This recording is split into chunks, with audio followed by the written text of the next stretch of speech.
same pattern ba sa mga tao karon na matao sa'yo, duty, trabaho, usually 8 to 5, 9 to 5, di mo uli, kaya sa trabaho, hago, uli, balik na po si routine pagkaugma. Or nisa kung gusto nga ihatod yung message sa inyo karon mga choy, para ma-enjoy nimo ang time freedom sa imong kagalingan mga choy.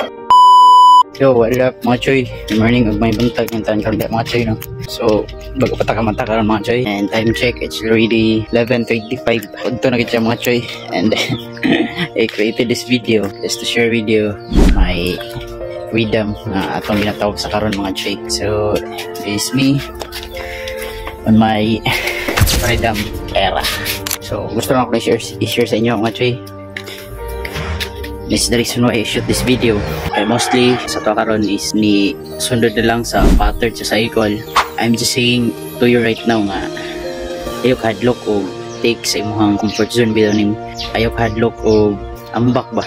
Ayaw hadlok o ambak gikan sa imong comfort zone padulong sa imong safe zone. Let's just say ang mga butang nga makatag og kalipay sa imo, ang mga butang nga dili makatag og stress sa imo. And speaking of stress, as per na nga topic kung ato ginang kuanan, but this video is all about freedom, no? Kagawasan. Just like I said, this is me in my freedom era ba. Walay ginauna-una nga mga butang, walay ginauna-una nga matakag sayo-sayo sa buntag para matrabaho. Just like I said again and again, same pattern ba sa mga tao karon na matao sayo, duty, trabaho, usually 8 to 5, 9 to 5, di mo uli, kaya sa trabaho, hago, uli, balik na po si routine pagkaugma.